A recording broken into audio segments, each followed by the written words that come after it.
आपल्या सर्वांना तारणाऱ्या प्रभू येशू ख्रिस्ताच्या नावामध्ये सलाम. सलाम. ही सुवर्ण वेळ त्या प्रभूने दिली, त्याबद्दल त्याला गौरव, त्याला महिमा आणि त्याला सन्मान मिळो. कारण तो अति उच्च प्रभू आहे आणि तो स्तुतीस अत्यंत पात्र आणि भयस योग्य आपला महान सामर्थ्य देव आहे. त्याच्या सर्व सामर्थ्य नावाला आपण धन्यवाद देऊ. त्याची उपकार स्तुती आणि त्याची महिमा ह्यावेळेस आपण गाऊया. ह्यावेळेस आपण एक स्तोत्र वाचणार आहोत आणि त्यानंतर आपण पुढे जाणार आहोत. स्तोत्र संहिता 100 ह्यावेळेस आपण वाचूया.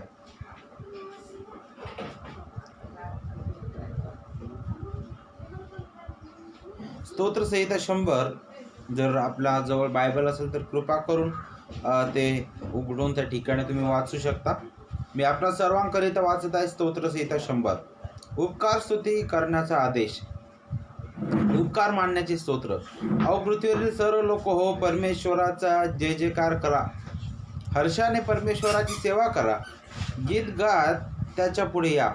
परमेश्वर हाच देव आहे हे जाणा. त्यानेच आम्हाला उत्पन्न केले, आम्ही त्याचेच आहोत. आम्ही त्याची प्रजा, त्याच्या कुरणातील कळप आहोत. त्याचे उपकार स्मरण करीत, त्याच्या द्वारात स्तवन करीत, त्याच्या अंगणात प्रवेश करा. त्याचे उपकार स्मरण करा, त्याच्या नावाचा धन्यवाद करा. कारण परमेश्वर चांगला आहे, त्याची दया सनातन आहे आणि त्याची सत्यता पिढ्यानपिढ्या टिकते. आमेन. देवबाप करो या वाचलेल्या स्तोत्राद्वारे आपल्या सर्वांना तो आशीर्वादित करो. हे स्तोत्र जणू काय सर्व त्याच्या प्रिय लेकरांना उत्तेजित करत आहे की त्या जिवंत देवाचा जय जयकार करा. ज्या प्रकारे इथे सांगितलं, अहो पृथ्वीवरील सर्व लोक हो, जणू काय अशा प्रकारे आहे की ख्रिस्त जो आहे त्याचं दुसरं आगमन झालेलं आहे आणि त्याच्या समोर सर्व त्याचे प्रियजन एकत्रित आहेत आणि जणू काय ते सर्व एक स्वराने त्याचं गौरव करतील, अशा प्रकारचं चित्रण आपण इथे पाहू शकतो. आणि दुसऱ्या बाजूने तो महान निर्माणकर्त्या नात्याने सर्व सृष्टी भले तिच्या बोलण्यातून जरी ती गौरव प्रगट करत नसली तरी ती निर्मितीचा एक भाग आहे. त्याने निर्माण केलेले आहे आणि म्हणून ती निर्मिती त्या निर्माणकर्त्याचं गौरव प्रगट करते. का बरं आता त्याचं जय जयकार करणं गरजेचं आहे? वचन 2 नुसार हर्षाने त्याची सेवा करणं गरजेचं आहे. गीत गात त्याच्या पुढे येणं गरजेचं आहे. वचन 3 त्याचं कारण देतं. पहिलं कारण म्हणजे परमेश्वर हाच देव आहे. का बरं त्याचं गौरव करावं? कारण तो देव आहे. तो फक्त देवच नाही तर तो महान निर्माणकर्ता आहे. त्यांनीच आम्हाला उत्पन्न केले. का बरं आपण त्याचं गौरव करतो आणि का बरं त्याला आपण धन्यवाद द्यावा? कारण आपला तो निर्माणकर्ता प्रभू आहे आणि मग तो आपला निर्माणकर्ता या नात्याने, तो आपला महान मध्यस्थ, महान तारणारा या नात्याने आम्ही त्याचेच आहोत. आम्ही त्याची प्रजा, त्याच्या कुरणातील कळप आहोत. देवाचं वचन सांगतं कोण त्याच्या कुरणातील कळप आणि त्याची प्रजा आहे, जी निवडलेले आहेत. मग अगोदर आपण काय होतो? अगोदर आपण नाशाचे पुत्र आपण होतो. अगोदर आपण अंधकाराची प्रजा होतो. अगोदर आपण अंधकाराच्या राज्यामध्ये चालणारे होतो. परंतु ख्रिस्ताच्या वधस्तंभावरील कार्याद्वारे आता आपण त्याची प्रजा, त्याच्या कुरणातील कळप झालेलो आहोत. आपला जो प्रवेश आहे तो त्या प्रकाशाच्या राज्यात झालेला आहे. आणि म्हणून वचन 4 मध्ये पुन्हा त्याचे उपकार स्मरण करीत, त्याच्या द्वारात स्तवन करीत, त्याच्या अंगणात प्रवेश करा.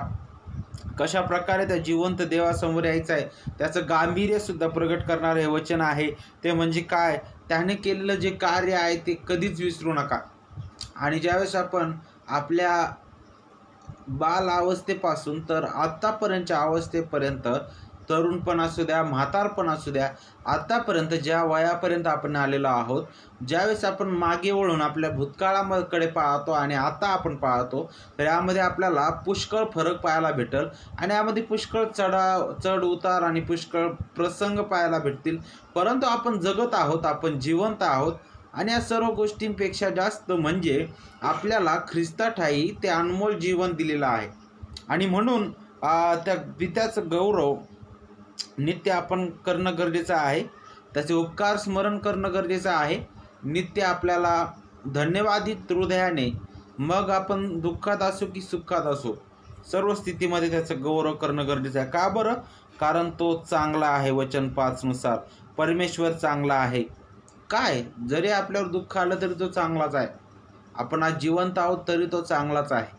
आज आपल्याला जग सोडावं लागलं तरी तो चांगलाच आहे. त्याचं चांगुलपण आपल्या कृत्यावर किंवा आपल्या जीवनात घडणाऱ्या घडामोडींवर त्या घडामोडींद्वारे त्याच्यावर प्रभाव पाडणार नाही. कारण तो चांगला आहे. त्याची दया सनातन आहे. त्याची दया सनातन आहे म्हणून आपण जिवंत आहोत देवाचे प्रिय लेकरांनो. तो बदलणारा नाही आहे. त्याने सार्वकालिकतेमध्ये त्याच्या प्रियपुत्राठे आपल्यावरती प्रेम आणि ती दया केलेली आहे. आणि ज्या प्रकारे विलापगीत आणि उपदेशक ज्या प्रकारे म्हणतं की रोज सकाळी त्याची दया नवी होते म्हणे, आम्ही भस्म झालो नाही, ही केवळ त्याची दया, कारण रोज सकाळी त्याची दया जी आहे ती नवी होते. तर ही सगळे वचन आपल्याला त्याचं महानपण प्रगट करतं. आणि शेवटचं वचन त्याची सत्यता पिढ्यानपिढ्या टिकते. तो जे बोलतो ते तो करतो. त्याच्या वचनाशी, त्याच्या कराराशी, त्याने केलेल्या कृत्यांशी तो विश्वसनीय आहे आणि तो कार्य करणारा प्रभू आहे. तर या आपण आजच्या या भक्तीला सुरुवात करत असताना आपण पुढे जाणार आहोत. आणि पुढे जात असताना आपण सर्वप्रथम प्रार्थना करूया. आपल्यामध्ये पाळक साहेब आहे, ते ह्यावेळेस प्रार्थना करतील अशी मी त्यांना विनंती करतो. प्रार्थना करूया.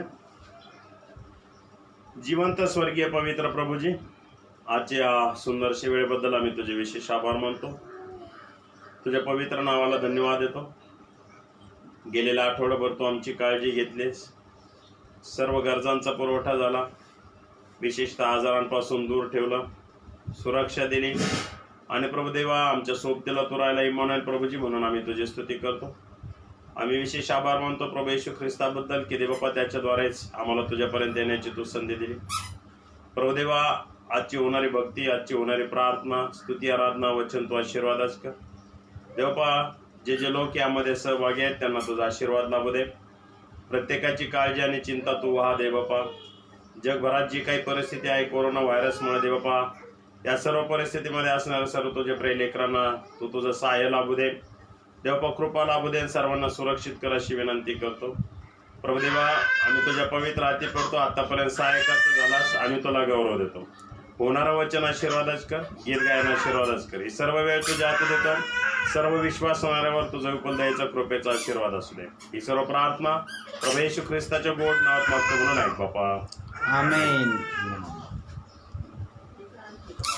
यावेळेस आपण देवाच्या गौरवासाठी एक गीत गाणार आहोत. आणि त्या गीताद्वारे आपण प्रभूला धन्यवाद देऊ, त्याचे उपकार स्तुती आपण करूया आणि त्याला गौरव देऊया. गीत जे आहे ते म्हणजे कोण मित्र येशू आणि सारे ओझे वाहाया. या गीताद्वारे आपण प्रभूला धन्यवाद देऊ, त्याचे उपकार स्तुती आपण करूया.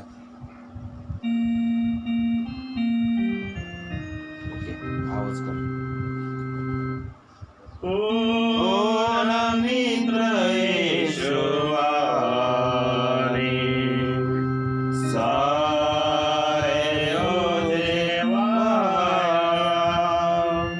सर्व दुःखे तो ऐकोने साय करी सोसाया.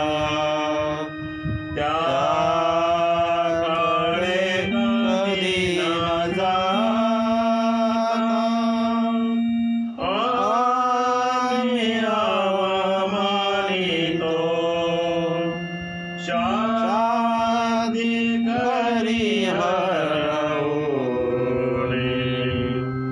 शोका किती करीतो.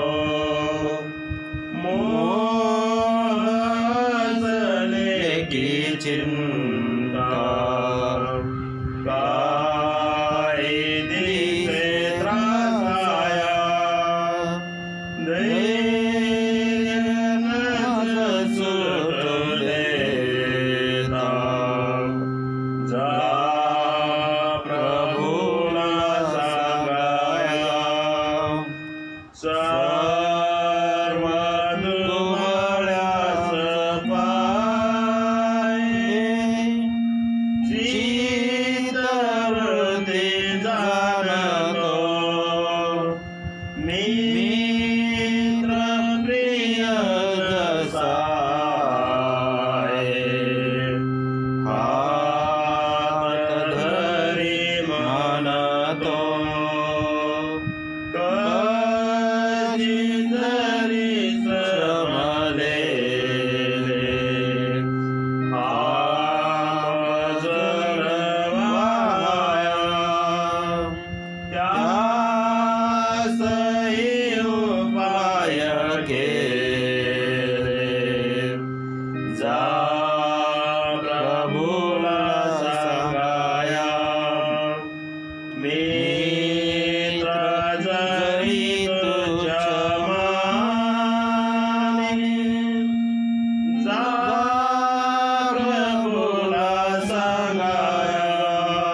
या गीताद्वारे त्या पवित्र सामर्थी प्रभूला गौरव आणि सन्मान मिळो.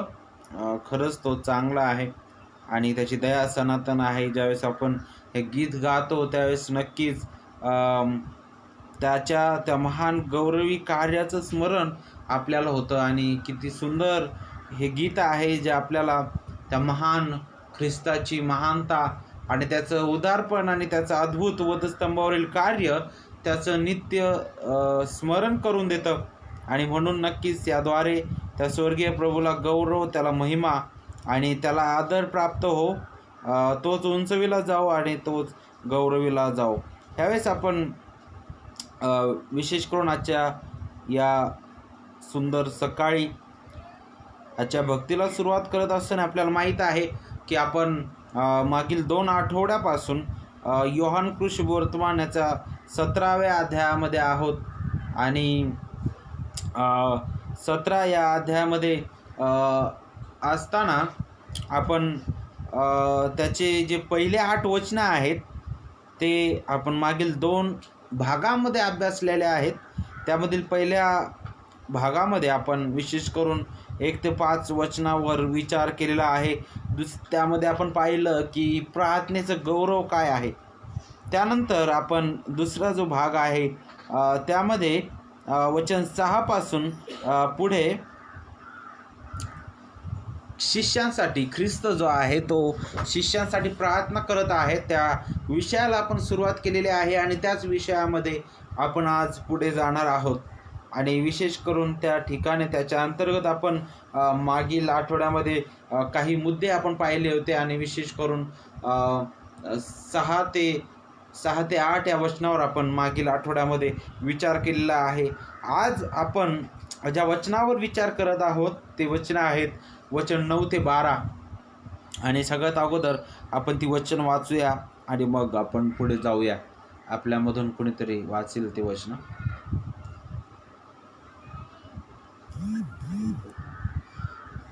योहान कृष्णवर्तमान 17वा अध्याय वचन 9 ते 12.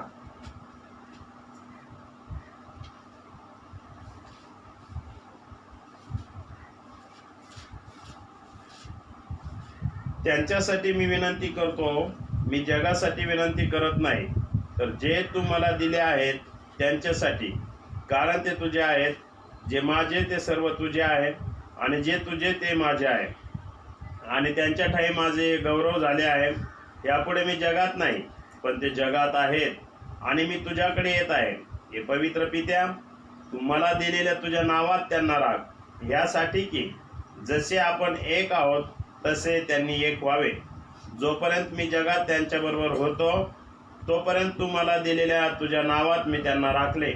मी त्यांचा सांभाळ केला आणि नाशाच्या पुत्राशिवाय त्यांच्यातून कोणाचा नाश झाला नाही. शास्त्रलेख पूर्ण व्हावा म्हणून असे झाले. आमेन. देवबाप करो या वाचलेल्या वचनांद्वारे आपल्या सर्वांना तो आशीर्वादित करो. आणि आपण पाहत आहोत विशेष करून ख्रिस्ताची महायाजकीय प्रार्थना याच्या 3ऱ्या भागात आपण आहोत आणि या 3ऱ्या भागामध्ये आपण आता जी 3 वचनं वाचलेली आहेत ते आपण अभ्यासणार आहोत. आणि विशेष करून या 3 वचनांमधून आजच्या मननाकरिता आजच्या या सकाळच्या वेळी विशेष करून आपल्याला माहीत आहे की वचन 6 पासून पुढे प्रभू जो आहे तो शिष्यांकरिता प्रार्थना करत आहे. तर नक्कीच तोच विषय घेऊन आपण पुढे जात आहोत की प्रभू जो आहे तो शिष्यांकरिता प्रार्थना करत आहे आणि मग त्याच्या अंतर्गत मग त्या प्रार्थनेमधील उद्देश किंवा त्या प्रार्थनेमधील सत्य काय आहे त्याबद्दल आपण कमीत कमी आज 3 सत्य अभ्यासणार आहोत. त्यामधील पहिलं जे सत्य आहे तो शिष्यांकरिता प्रार्थना करत असलेला ते म्हणजे ख्रिस्ताची महायाजकीय प्रार्थनेची निश्चितता. ते काय आहे ते आपण पहिल्या वचनामधून पहिल्या 9 जे आहे वचन 9 त्यामधून आपण पाहणार आहोत. त्यानंतर वचन 10 मधून आपण ख्रिस्ताच्या महायाजकीय प्रार्थनेची महानता याबद्दल आपण शिकणार आहोत. त्यानंतर वचन 11 ते 12 या 2 वचनांमधून आपण ख्रिस्ताच्या महायाजकीय प्रार्थनेचं ध्येय पाहणार आहोत. आता पहिलं जे सत्य आहे त्याच्याकडे आपण जाऊया. ख्रिस्ताच्या महायाजकीय प्रार्थनेची निश्चितता जे आताच आपल्याकरिता वचन वाचलेलं आहे वचन 9 विशेष करून काय सांगत आहे आपण वाचूया पुन्हा एक वार. त्यांच्यासाठी मी विनंती करतो. मी जगासाठी विनंती करत नाही, तर जे तू मला दिले आहेत त्यांच्यासाठी, कारण ते तुझे आहेत. आता आपण पाहत आहोत की ज्यावेळेस ख्रिस्ताची जी प्रार्थना आहे, आतापर्यंत शुभवर्तमानामध्ये ज्यावेळेस आपण पाहिलेलं आहे की अशा प्रकारे त्याने केलेली जी प्रार्थना आहे ती अशा प्रकारे पूर्णपणे लिखित स्वरूपात नव्हती, परंतु एवढं माहीत होतं आपल्याला की ख्रिस्त वारंवार प्रार्थनेकरिता जात आहे. आणि आपण ज्यावेळेस अध्याय 17मध्ये येतो, तर अध्याय 17 जे आहे ती जणू काय इतकं ख्रिस्ताचं हृदयच प्रगट करणारी, किंवा त्याचे हृदय जे आहे, त्याच्या हृदयात काय चालू आहे, त्याचे विचार काय चालू आहेत, ते जणू काय प्रगट करणारे ते जणू काही लेख आणि किंवा त्याचं जीवन त्याचे विचार पूर्ण प्रगट करणारं ते संदर्भ किंवा तो अध्याय आहे. आणि विशेष करून आपण ज्यावेळेस वचन 9 ते 12 या वचनांकडे येतो, त्याच्या अगोदर आपण वचन 1 ते 5 मध्ये ज्यावेळेस आपण विचार केलेला आहे की तो स्वतःकरिता आणि त्याचं गौरव, त्याचं वधस्तंभावर जाणं, त्याबद्दल विचार करत असताना त्या ठिकाणी तो प्रार्थना करत आहे. त्यानंतर वचन 6 पासून वचन 8 पर्यंत आपण येत असताना शिष्यांकरिता त्याने प्रार्थना करण्यास सुरुवात केलेली आहे. त्या अंतर्गत आपण बऱ्याच गोष्टी शिकलेलो आहोत.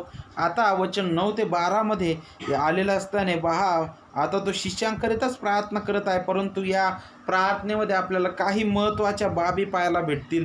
त्यामधील या प्रार्थनेची निश्चितता पाहायला भेटेल, या प्रार्थनेची महानता आपल्याला शिकायला भेटेल आणि या प्रार्थनेचं ध्येय आपल्याला शिकायला भेटेल. तर वचन 9 जे आहे ते खास करून प्रार्थनेची निश्चितता दाखवणारे आहे. का बरं मी असं म्हणत आहे की हे प्रार्थनेची निश्चितता दाखवणारे आहे? कारण ख्रिस्त जो आहे तो एका विशिष्ट गटाकरिता प्रार्थना करत आहे. ख्रिस्त हा दुसऱ्या लोकांकरिता, सर्व लोकांना बेरजेत धरून किंवा सर्व त्या मानवांना समोर ठेवून प्रार्थना नाही करत, तर एका विशिष्ट गटासाठी प्रार्थना करत आहे. त्याला निश्चितता म्हटलेलं आहे, त्याला आपण निश्चित म्हणतो. आणि आपल्याला त्या निश्चिततेमधून पुष्कळ गोष्टी आज शिकायच्या आहेत की मग ती निश्चितता का बरं तो एका विशिष्ट गटासाठीच तो प्रार्थना करत आहे. मग योहान 3:16 मध्ये ज्यावेळेस सांगितलं की देवाने जगावर एवढी प्रीती केली, मग हे जग कोणतं होतं? जर देवाने जगावर एवढी प्रीती केली तर मग जगातील काही लोक त्यांचा नाश होणार आहे असं का? मग ते जग कोणतं आहे? मग ज्यावेळेस ख्रिस्ताचा जन्म झाला त्यावेळेस देवदूतांनी तो अकस्मात ते प्रगट झाले आणि मेंढपाळांना त्यांनी जो संदेश दिला तो एक आश्चर्यजनक होता. आणि तो म्हणजे काय? पहा, दाविदाच्या नगरात जो मोठा आनंद आज झालेला आहे त्याची सुवार्ता आम्ही तुम्हाला सांगतो. म्हणे ती ही की दाविदाच्या नगरात ख्रिस्त जन्मला आहे, तो ख्रिस्त प्रभू आहे. आणि त्यासोबतच मत्तई 1:21 मध्ये आपण ज्यावेळेस येतो तर त्या ठिकाणी सांगितलं की तू त्याचे नाव येशू असे ठेव, कारण तोच आपल्या प्रजेला त्यांच्या पापांपासून तारील. मग त्याची प्रजा किंवा कोणती ती प्रजा आहे ज्यांना तारण्याकरिता ख्रिस्त या भूतलावर आला? हे सर्व प्रश्न आपल्या समोर आहेत, परंतु या सर्व प्रश्नांचं उत्तर पवित्र शास्त्रच अगदी स्पष्टपणे देतं. त्यासाठी आपण जात असताना विशेष करून आपल्याला हे समजणं गरजेचं आहे की देवपित्याने केलेली योजना जी आहे ती निश्चित होती. त्याने केलेलं ते प्रेमसुद्धा निश्चित आहे. आणि त्यासोबतच त्याद्वारे त्याच्या लोकांना मिळणारं जे तारण आहे ते सुद्धा निश्चित आहे. निश्चित हा शब्द जो आहे तो आपल्याला त्या देवाची महानता प्रगट करतो, देवाचं पक्षपाती पण प्रगट करणारा हा शब्द आहे. पुष्कळ लोक असं म्हणतात की मग देवाला सगळं माहीत होतं, मग देवाला इतकं माहीत होतं तर मग देवाने एक नाशासाठी आणि एक जीवनासाठी निवडलं, मग याचा अर्थ देव पक्षपाती आहे. परंतु नाही. लक्षात घ्या, पक्षपाती तो कसा नाही याबद्दल सुद्धा पवित्र शास्त्र अगदी स्पष्ट करतं. ते म्हणजे काय की तो कसा पक्षपाती नाही आहे. पहिली गोष्ट देवाचं वचन हे स्पष्ट करतं की मनुष्यामध्ये असा कोणीच चांगला नव्हता की ज्याला तारण मिळेल, जो स्वतःहून देवाच्या समोर उभं राहण्यास लायक असेल. इपिस्कारास पत्र अगदी स्पष्ट करतं की तुम्ही आपल्या अपराध आणि पातकामध्ये मेलेले होता. तर सर्व या मेलेल्या लोकांमध्ये जणू काय डेड बॉड्यांमध्ये आपण पाहतो की मेलेले सर्व प्रेत दिसत आहेत आणि मग त्या प्रेतांकडे कोणीतरी येतं आणि त्या प्रेतांमधून काहींना उभं करतं. तर मग याचा अर्थ असा नाही की ते पक्षपाती झाला, कारण आपण जर विचार केला तर आपली अवस्था तशीच होती. आपण आपल्या अपराधामध्ये पातकामध्ये मेलेलो होतो. सर्वच मेलेले आहेत अपराधामध्ये. देवाचा आणि आपला काही संबंध नव्हता. परंतु या सर्व मेलेल्यामधून तो काहींना त्याच्या गौरवासाठी जिवंत करत आहे, त्यांना तो तारण देत आहे. तर मग ही पक्षपातीपणा दाखवणारी गोष्ट नाही, तर नक्कीच हे त्याचं उदारपण प्रगट करणारं ही गोष्ट आहे, हे सत्य आहे. आणि म्हणून ज्यावेळेस इथं वचन सांगितलेलं आहे, ख्रिस्त आता वचन 9 मध्ये म्हणतो की मी त्यांच्यासाठी, एखाद्या विशिष्ट वचनावर, एखाद्या विशिष्ट शब्दावर जोर देण्यात आलेला आहे. त्यांच्यासाठी, कोणासाठी? हे कोण आहेत? शिष्यांबद्दल इथं बोललं जात आहे. विशेष करून त्या शिष्यांकरिता तो प्रार्थना करत आहे. तो म्हणत आहे की मी त्यांच्यासाठी विनंती करतो, मी जगासाठी विनंती करत नाही. अगदी स्पष्ट रीतीने हे वचन हे स्पष्ट करत आहे की ख्रिस्ताच्या प्रार्थनेची जे ध्येय होतं, ख्रिस्त जी प्रार्थना करत आहे ती एका निश्चित गटाकरिता आहे. जर सगळ्यांकरिता आपण म्हणू की त्याने जर सगळ्यांकरिता प्रार्थना केलेली आहे, जर तो सगळ्यांसाठी प्रार्थना करतो असं जर आपण म्हणतो, तर मग त्यामधील काहींचा नाश होतो, याचा काय अर्थ आहे? जर तसं आहे तर मग ख्रिस्ताची प्रार्थना किंवा ख्रिस्त त्यासाठी समर्थ आहे की नाही, यावर प्रश्न उठतात. परंतु नाही, तो त्या एका विशिष्ट गटासाठी प्रार्थना करत आहे, कारण तो गट जो आहे तो त्याचा आहे, त्याला पित्याने दिलेला आहे आणि त्या गटामध्ये काहीतरी विशेष आहे म्हणून नाही, तर तो त्या पित्याच्या स्वइच्छेने, त्याच्या सार्वकालिक त्या योजनेने, त्याच्या पूर्वज्ञानाने त्याने तो नियुक्त केलेला आहे. आणि ख्रिस्ताच्या वधस्तंभावरील कार्याद्वारे त्या गटाला त्याने खंडवून त्याने ते जीवन दिलेलं आहे, तारण दिलेलं आहे. आणि त्याच गटाबद्दल आपण पाहत आहोत की ख्रिस्त जो आहे तो त्याच गटाला प्रजा म्हणत आहे आणि त्या प्रजेकरिताच ख्रिस्त या भूतलावर आला. त्या प्रजेकरिताच ख्रिस्ताने आपला प्राण त्या वधस्तंभावर दिलेला आहे. आता एक प्रश्न आहे की ती प्रजा जी आहे ते निवडलेलं कोण आहे हे आपल्याला माहीत नाही. म्हणूनच ख्रिस्ताने ही देखील आज्ञा दिलेली आहे की जाऊन सुवार्तेची घोषणा करा. चार्ल्स स्पर्जन म्हणतात की जर मला माहीत असतं म्हणे की निवडलेलं कोण आहे, तर मग माझी सेवा सीमित झाली असते. परंतु मी प्रभूला धन्यवाद देतो की मला हे माहीत नाही आणि मनुष्याला, कोणत्याच मनुष्याला हे माहीत नाही की निवडलेला कोण आहे. म्हणून मला सेवा करणं भाग आहे, मला ख्रिस्ताची सुवार्ता गाजवणं भाग आहे. आणि ते सत्य आहे.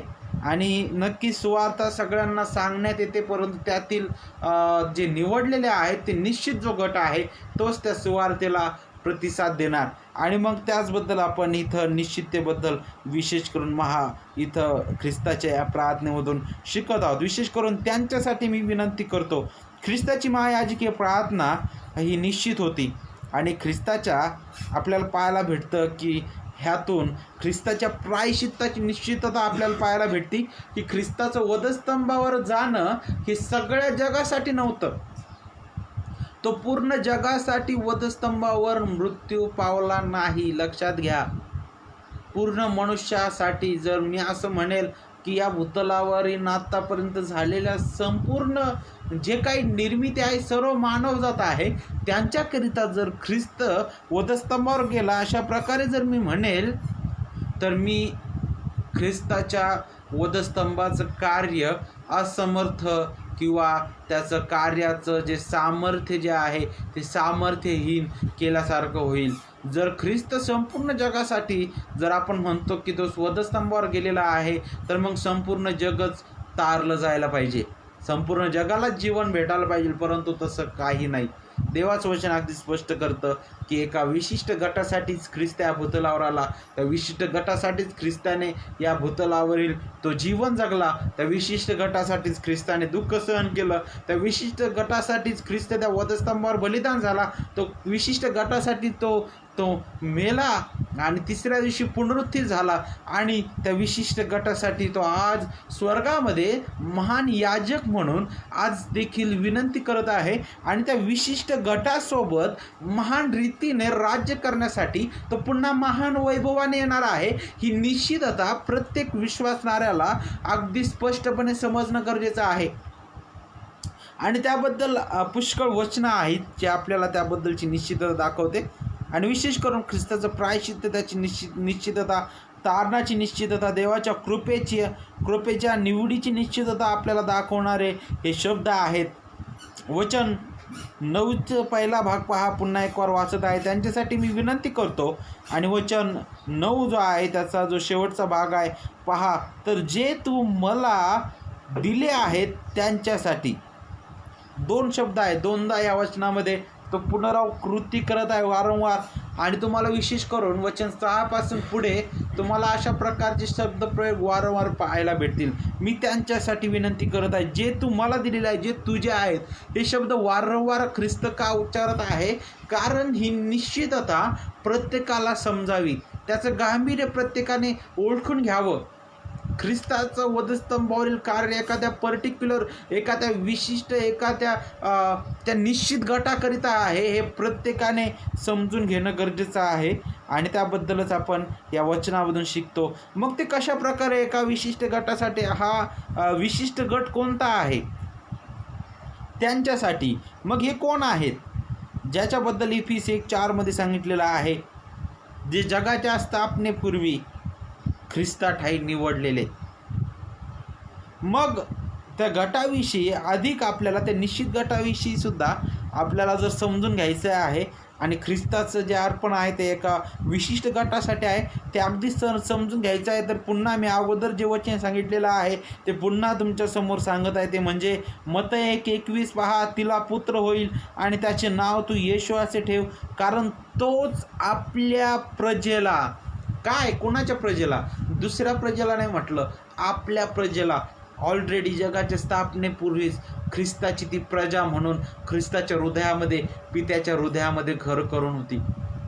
पित्याने अगोदरच त्यांना निवडलेलं आहे आणि ती निवडलेले या नात्याने ती प्रजा जी त्याची ऑलरेडी आहे, जुन्या करारातील त्याची प्रिय लेकरं निवडलेले आणि नवीन करारातील आणि भविष्यात येणारे, या सर्व जे निवडलेला जो गट आहे त्या निवडलेल्या लोकांना इथं प्रजा हा शब्द वापरलेला आहे.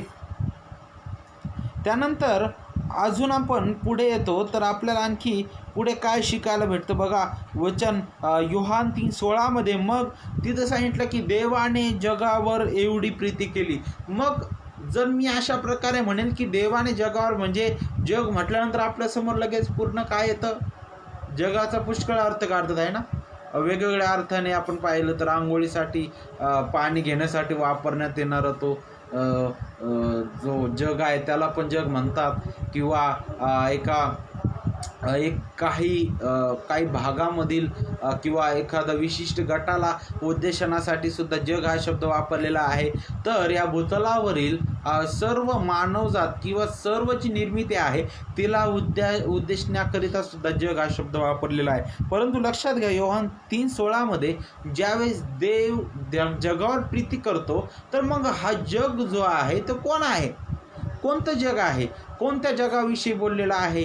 नक्कीच हे जग जे आहे ते त्या निवडलेल्या लोकांबद्दल मार्गदर्शन करणारा हा शब्द आहे. त्याचबरोबर पेत्राचं पहिलं आणि दुसऱ्या पत्रामध्ये सुद्धा आपल्याला पाहायला भेटतं की ज्यावेळेस आपण पाहतो की त्या ठिकाणी काही प्रश्न उठले होते, त्यामधील एक प्रश्न होता तो म्हणजे ख्रिस्ताचं येणं कधी होणार आहे नेमकं.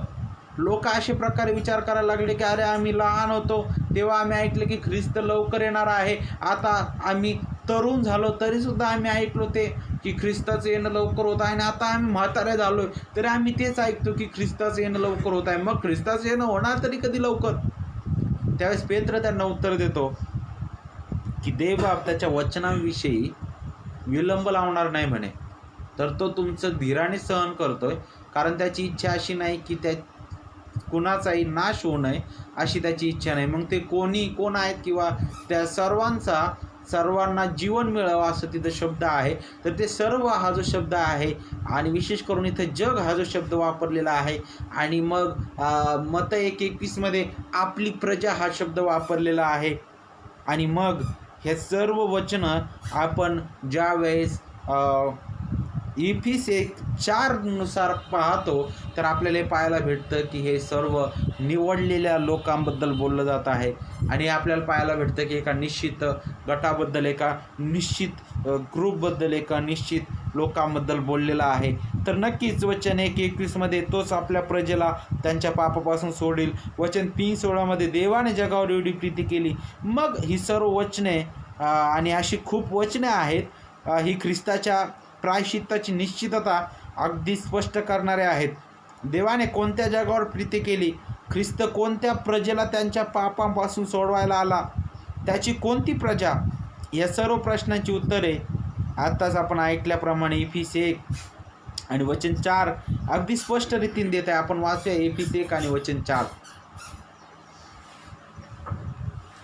इफिस करासपत्र पौलाचा आणि वचन अध्याय 1 आणि वचन 4 आपण वाचूया.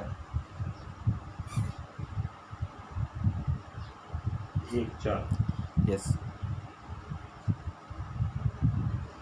त्याचप्रमाणे आपण त्याच्या समक्षतेत पवित्र व निर्दोष असावे, म्हणून त्याने जगाच्या स्थापनेपूर्वी आपल्याला ख्रिस्ताच्या ठायी निवडून घेतले. हा बघा, इथं काय सांगितलं, त्या वचनाकडे जर तुम्ही बारकाईने लक्ष दिलं, जर तुम्ही निरीक्षण केलं या वचनाचं, तर या ठिकाणी काही महत्त्वाच्या ज्या शब्दप्रयोग करण्यात आलेला आहे त्याकडे तुम्ही लक्ष द्या. बघा, त्याचप्रमाणे आपण त्याच्या समक्षतेत, कुणाच्या, देवाच्या समक्षतेत, कसं, पवित्र व निर्दोष. का बरं पवित्र आणि निर्दोष असणं गरजेचं आहे? याचा अर्थ आपण पवित्र आणि निर्दोष नाही. जर इथं सांगितलं की आपल्याला पवित्र आणि निर्दोष असावं, याबद्दल इथं सांगितलं जात आहे, तर याचा अर्थ मनुष्य तसा नाहीये. मग तो कसा आहे? उत्पत्तीपासून तुम्ही प्रगटीकरणापर्यंत या मनुष्याची हिस्ट्री अगदी स्पष्ट दिसेल तुम्हाला की मनुष्य हा भ्रष्ट आहे. त्याचं मन असाध्य रोगाने ग्रस्त आहे. त्याच्या मनातील विचार, देव स्वतः म्हणतो की त्याच्या मनातील विचार एकसारखे वाईट आहेत. रोमकारासपत्रामध्ये पाऊल अगदी स्पष्ट करतो मनुष्याची भ्रष्टता. पहिल्या अध्यायामध्ये परराष्ट्रीयांच्या भ्रष्टतेबद्दल बोलला आहे, दुसऱ्या अध्यायामध्ये यहूद्यांच्या भ्रष्टतेमध्ये, आणि तिसऱ्या अध्यायामध्ये पूर्ण मानवाला एकत्रित करून तो बोलत आहे की सर्वांनी पाप केला आहे आणि सर्व देवाच्या गौरवाला उणे पडलेले आहे. नीतिमान कुणीच नाही, एक देखील नाही. सर्व बहकले आहे, ज्यांनी त्यांनी आपला मार्ग धरलेला आहे. शहाणं कुणीच नाही, देवाचा शोध झटून करणारा कुणीच नाही. मग ही अवस्था आहे. आणि मग अशा स्थितीमधला माणूस त्या जिवंत, पवित्र, अति उच्च देवासमोर उभं राहण्यास लायकीचाच नाही आहे. आणि म्हणून त्याच्यासाठी देव स्वतः त्या मनुष्याला उभं करण्याकरिता मार्ग तयार करत आहे. देव स्वतः त्यासाठी कार्य करत आहे. आणि त्यामधील सगळ्यात पहिलं कार्य म्हणजे जगाच्या स्थापनेपूर्वी ख्रिस्ताच्या ठायी निवडणं. ही निवड आपल्या स्वतःच्या बळाने, आपल्या कृत्याने, मी चांगला दिसत होतो म्हणून नाही.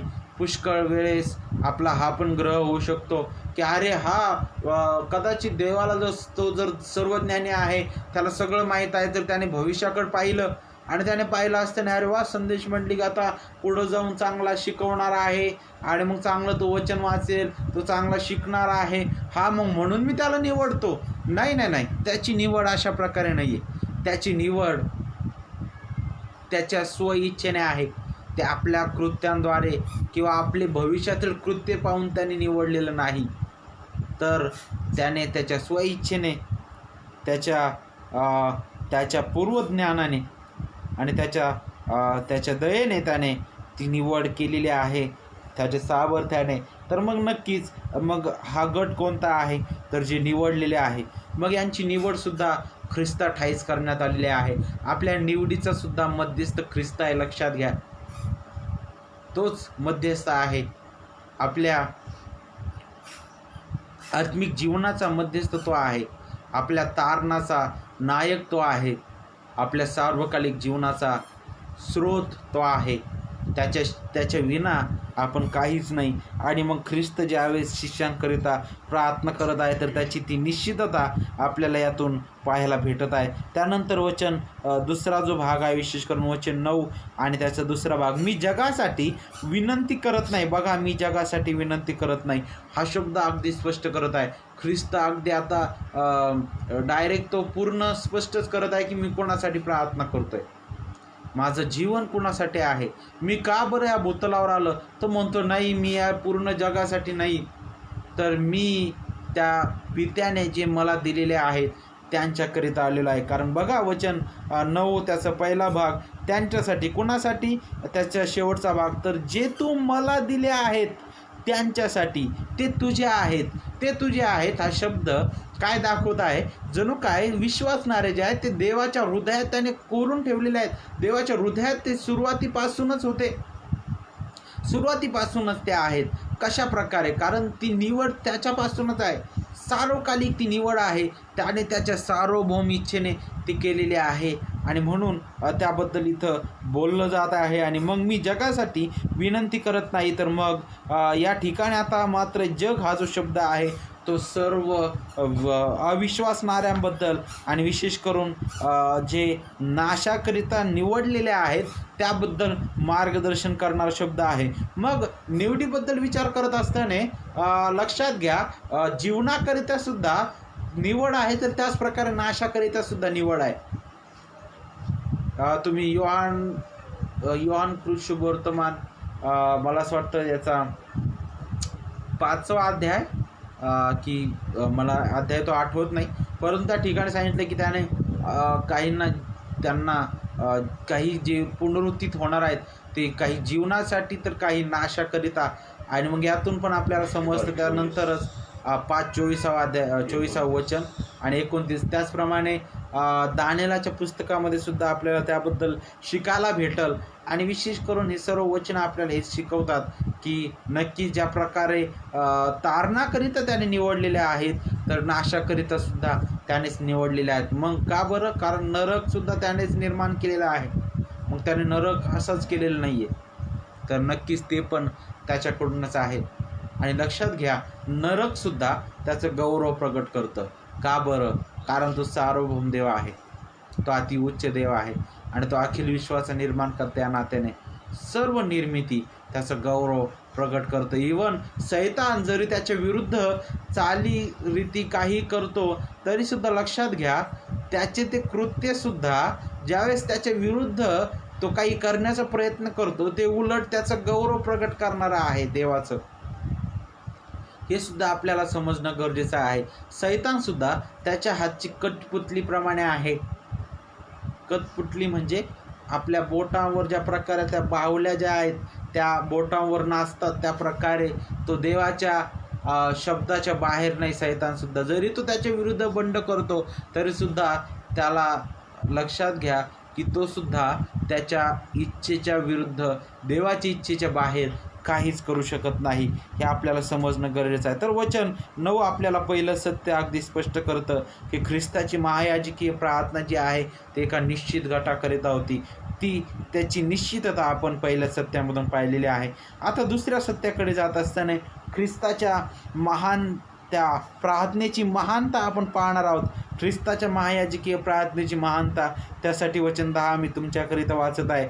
जे माझे ते सर्व तुझे आहे आणि जे तुझे ते माझे आहे आणि त्यांच्या ठायी माझा गौरव झाला आहे. आता हे वचन नेमकं काय सांगत आहे? जे माझे ते सर्व तुझे आहे आणि जे तुझे ते माझे आहे. यातून आपल्याला ख्रिस्ताची पित्यासोबतची जी आपुलकी आहे, त्याची जी पित्यासोबतची घनिष्ठता आहे, पिता आणि पुत्र हे एकमेकांपासून विभक्त राहू शकत नाही, त्याचं अद्भुत सत्य आपण या वचनामधून शिकतो. पिता आणि पुत्रामधील परिपूर्ण सार्वकालिक ऐक्याबद्दल आपण या वचनातून शिकू शकतो. ही ख्रिस्ताच्या परिपूर्ण दैवत्वाचं प्रमाण देणारा आहे. बघा इथं जे काही जे माझे ते सर्व तुझे आहे आणि जे जे तुझे ते माझे आहे. ज्यावेळेस ख्रिस्त अशा प्रकारे इथं शब्दप्रयोग करत आहे, तर यातून हे सुद्धा आपल्याला समजायला भेटत आहे की पिता, पुत्र, पवित्र आत्मा त्रैकत्व त्यांच्या देवपणामध्ये समान पातळीवर आहे. त्यांच्यामध्ये दर्जा नाही. मी वारंवार या गोष्टी काय सांगत आहे, कारण पुष्कळ लोकांनी त्याच्यासाठी दर्जा केलेला आहे. आणि जे त्या त्रैकत्वामध्ये दर्जा करतात ना, ते भयंकर धर्मभ्रष्टतेकडे घेऊन जाणारे आणि त्या जिवंत देवाचं ते ऐश्वर्य आणि त्याची महानता काय करणारे आहेत, धुळीस मिळवणारे आहेत. ही भयंकर गोष्ट आहे देवाच्या प्रिय लेकरांनो. जर तुम्ही ख्रिस्ताला सुद्धा पित्याला आणि पित्यापेक्षा खालच्या दर्जाला तुम्ही ख्रिस्ताकडे पाहाल, त्याच्यापेक्षा खालच्या दर्जाला पवित्र आत्म्याकडे पाहाल, तरी सुद्धा पित्याला राग येतो. कारण देवपणामध्ये आपण पाहतो की ते समान पातळीवर आहे. एकाच देवपणामध्ये सामावलेले 3 व्यक्ती आहेत. आणि लक्षात घ्या, ते स्वतःहून तारणाच्या कार्याकरिता एकमेकांच्या अधीन होत आहेत. आणि त्यांची अधीनता कशा प्रकारे त्यांच्या कृतींमधून आपल्याला पाहायला भेटते. त्यांचं कार्य नक्कीच वेगळं आहे, परंतु त्यांचं ध्येय हे आहे, एकच आहे, ते म्हणजे ते महान तारण त्यांच्या गौरवाकरिता. आणि ते तारणाचं कार्य ते सिद्धीस नेत आहेत. कशा प्रकारे देवपिता महान योजना करणारा आहे, देवपुत्र त्या योजनेचं अंमल करणारा आहे आणि देवचं पवित्र आत्मा त्या योजनेची लागूकरण त्याच्या प्रिय लेकरांमध्ये प्रत्येक काळामध्ये करत आहे. तर मग हे अद्भुत आहे. आणि त्रैकत्वाचं कार्य आपल्याला उत्पत्तीपासून प्रगटीकरणापर्यंत प्रत्येक क्षणामध्ये प्रत्येक स्थितीत आपल्याला पाहायला भेटतं. नक्कीच आपण देवपिता, देवपवित्र आत्मा त्यांना पाहू शकत नाही, परंतु देवचं पवित्र आत्मा जो आपल्यामध्ये वास करतो तो आपल्याला त्या ख्रिस्ताची उणीव भासू देत नाही, ख्रिस्ताचं गौरव प्रगट करतो. आणि जितकं आपण ख्रिस्ताचं गौरव पाहतो तितकं आपण पित्याचं गौरव ख्रिस्तामध्ये अनुभवतो. हे लक्षात घ्या. त्रैकत्व अशा प्रकारे कार्य करतं आणि हे आपल्याला योग्य रीतीने समजणं गरजेचं आहे. त्यासोबतच आपल्याला हे समजणं गरजेचं आहे की एका देवपणामध्ये सामावलेले ते 3 व्यक्ती आहेत. तर मग देवपिता हा देवपुत्र नाही, देवपुत्र हा देव पवित्र आत्मा नाही, देवपवित्र आत्मा हा देवपिता नाही. हे आपल्याला कदाचित गोंधळ करणारा असेल, परंतु हे समजून घ्या. एक देवाचे सेवक म्हणतात की त्रैकत्व हा असा सिद्धांत आहे की ज्यावर जर आपण जास्त मनन करत बसलो तर आपण वेडे होऊन जाऊ. म्हणून आपल्याला हे विश्वासाने घेणं गरजेचं आहे की देवपिता, देवपुत्र, देवपवित्र आत्मा हे एकाच देवपणामध्ये सामावलेले 3 व्यक्ती आहेत. त्यांचे कार्य जरी वेगळं असलं तरी ध्येय एक आहे. त्यांच्या गुणवैशिष्ट्यांमध्ये, देवपणामध्ये ते एकाच पातळीवर आहे. आणि विशेष करून आपल्याला पाहायला भेटतं एकाच देवपणामध्ये सामावलेले 3 व्यक्ती आहेत. ते त्रिदेव नाहीत बरं का, तर एकच सार्वभौम, सर्वव्यापी आणि सर्वसामर्थी, अखिल विश्वाचं निर्माण करता, जतन करता एकमेव जिवंत देव आहे. त्या जिवंत देवावर आपण विश्वास ठेवणारे लोक आहोत. तर मग याबद्दल विचार करत असताना एक देवाचे सेवक आहेत, ते अशा प्रकारे म्हणतात की मग मंडळीबद्दल ज्यावेळेस विचार करतो तर मग त्रैकत्वाबद्दल त्यांनी अशा प्रकारे विचार केलेला आहे. ते म्हणतात की ते निवडलेले जी लोक आहेत, ते निवडलेले पित्याचे आहेत, पित्याचे पुत्र आहेत, ख्रिस्ताचे सभासद आहेत आणि पवित्र आत्म्याचे मंदिर आहेत. समजलं मला काय म्हणायचं? की ते निवडलेले जे लोक आहेत, मंडळी जे आहे, ते पित्याचे पुत्र, ख्रिस्ताचे सभासद आणि पवित्र आत्म्याचे मंदिर आहेत. अशा प्रकारे जणू काय ते म्हणत आहे की मंडळीमधील त्रैकत्वाचं कार्य त्यातून प्रगट होत आहे. त्यानंतर वचन 10 त्याचा जो दुसरा भाग आहे, शेवटचा भाग, तिथं काय सांगितले बघा, त्यांच्यासाठी त्यांच्या ठायी माझा गौरव झाला आहे. आता ख्रिस्त हा देवाच्या प्रेमाचं सर्वोच्च उदाहरण आहे. जगाने त्याला स्वीकारलं नाही, इस्रायलाने पण त्याला स्वीकारलं नाही, पण शिष्यांनी देवापासून मिळालेल्या विश्वासाने, प्रेमाने आणि आज्ञापालनाने त्याला गौरविलेला आहे. त्यांच्या ठायी माझा गौरव झाला. याचा अर्थ काय आहे? तारणाच्या महान कार्याद्वारे ही केवळ देवाच्या कृपेने आहे. तारण विश्वासाने आहे. विश्वास केवळ ख्रिस्तावर आहे आणि तारण केवळ देवाच्या गौरवासाठी आहे. त्याचप्रमाणे जे कार्य त्यांच्या जीवनामध्ये झालेलं आहे त्याचप्रमाणे त्यांच्या जीवनाद्वारे जे कार्य आपल्या जीवनामध्ये होतं तारणाचं, तर लक्षात घ्या, ते कार्य आपल्या चांगुलपणाद्वारे ते होत नाही किंवा कारण तारण आपल्या कोणत्याच कृत्यावर अवलंबून नाही. 21:2 अगदी स्पष्ट करतं की हे तुमच्या हातून झालं नाही तर हे देवाचं दान आहे. तारण देवाचं दान आहे, ते कृपेने आहे, विश्वासाने आहे. तो विश्वास कुणावर? ख्रिस्तावर आहे आणि त्याचं ध्येय काय आहे? देवाचं गौरव आहे. तर मग नक्की ज्यावेळेस आपण तारणाबद्दल विचार करतो तर सगळ्यात अगोदर ते जे कार्य आहे ते देवाचं, ख्रिस्ताचं गौरव प्रगट करणारं आहे. आणि ख्रिस्त ज्यावेळेस म्हणत आहे की त्यांच्या ठायी माझा गौरव झाला आहे, तर तो महान तारणारा ख्रिस्त प्रभू या नात्याने त्यांच्या अंतःकरणामधील त्याचं जे स्थान आहे, त्याच्याबद्दलचे जे विचार आहे, त्याच्याबद्दलची जी अतिउच्चपणा आहे, ते ख्रिस्ताचं गौरव जणू काय प्रगट करणारा आहे. त्याची एक झलक आपल्याला मत्तई 16व्या अध्यायात पाहायला भेटते, ज्या ठिकाणी ख्रिस्त म्हणतो की तुमच्यासाठी मी कोण आहे. त्यावेळेस पेत्र म्हणतो की तू जिवंत देवाचा पुत्र ख्रिस्त आहेस. त्यावेळेस ख्रिस्त म्हणतो धन्य तुझी म्हणे, हे देह किंवा रक्ताने नाही तर पित्याने प्रगट केलेला आहे, म्हणूनच तू ते कबूल केलेलं आहेस. तर मग नक्कीच सगळ्यात अगोदर कशा प्रकारे इथं म्हटलं त्यांच्या ठायी माझा गौरव झाला आहे, तर नक्कीच या निवडीच्या कार्याद्वारे, या तारणाच्या कार्याद्वारे, आणि ज्या दिवशी त्यांना हे समजलेलं आहे की ख्रिस्ता प्रभू आहे, तो क्षण त्याचं गौरव, ख्रिस्ताचं गौरव त्यांच्या ठायी प्रगट करणारा क्षण आहे. आणि त्यासोबतच आपण ज्यावेळेस आणखी पुढे येतो तर आपल्याला पुढे पाहायला भेटतं त्यांच्या जीवनाद्वारे. आता लक्षात घ्या, सत्कर्माद्वारे तारण होत नाही, तर हे सूत्र दिलेलं आहे देवाच्या वचनामध्ये, इफिस 2 अध्याय वचन 10 मध्ये, की तारलेल्या व्यक्तीने सत्कर्म करावीत. आता सत्कर्म काय आहे हे पण आपल्याला समजणं गरजेचं आहे. सत्कर्म याची जर सुरुवात आपण केली तर सगळ्यात महान कार्य जे आहे त्याचं वर्णन किंवा त्याच्याबद्दल स्वतः ख्रिस्ताने, प्रभूने दिलेलं आहे, ते म्हणजे सुवार्तेचा प्रसार करणं. सगळ्यात महान कार्य आहे. त्यानंतर सत्कर्म करणं जे आहे, तुमची सत्कर्म तुमच्या तारणावर काहीच प्रभाव पाडत नाहीत, परंतु तुमच्या जीवनामध्ये ख्रिस्ताचं जे कार्य झालेलं आहे त्याचं प्रदर्शन तुमच्या त्या कार्यामधून आपल्याला दिसतं. परंतु सत्कर्म म्हणजे काय आहे, ते ख्रिस्ताचं गौरव प्रगट करणारं असावं, ते त्याची महिमा प्रगट करणारे असावी. आता उदाहरणार्थ आपल्या समोर 2 व्यक्ती आहेत, पडलेले आहेत. एक विश्वासणारा आहे आणि अविश्वासणारा आहे, आणि दोन्ही भयंकर आजारी आहेत.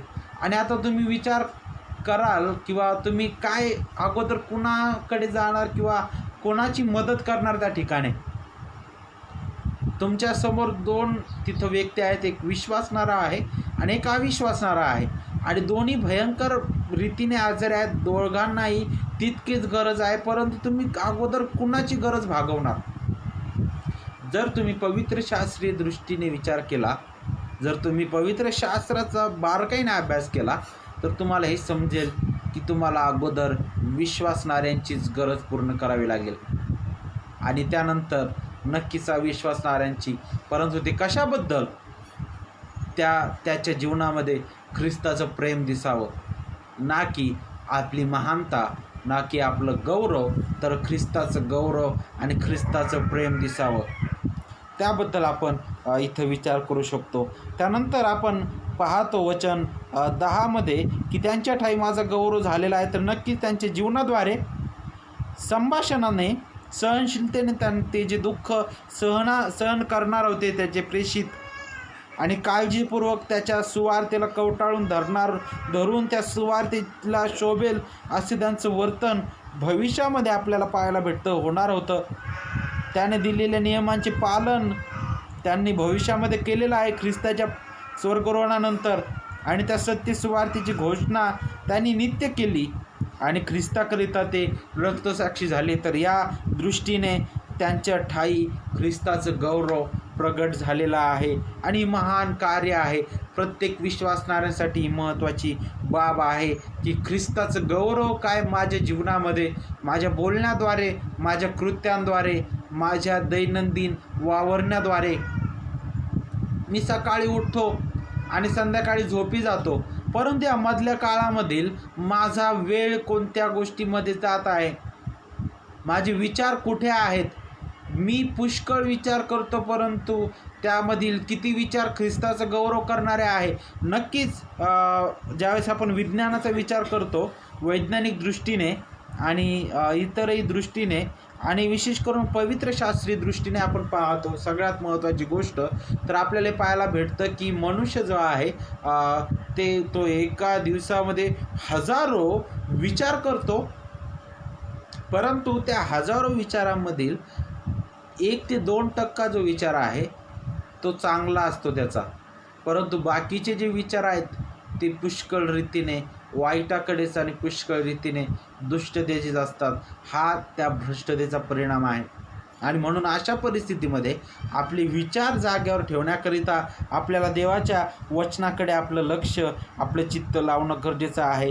आणि नित्य ज्या प्रकारे ख्रिस्त म्हणत आहे त्यांच्या ठाई माझा गौरव झाला आहे, प्रत्येक विश्वासणाऱ्याच्या ठाई ख्रिस्ताचा गौरव झालेला आहे. आणि ते गौरव प्रत्येक विश्वासणाऱ्याने त्यांच्या बोलण्याद्वारे, कृतींद्वारे, त्यांच्या सर्वस्वाद्वारे प्रगट करणं गरजेचं आहे.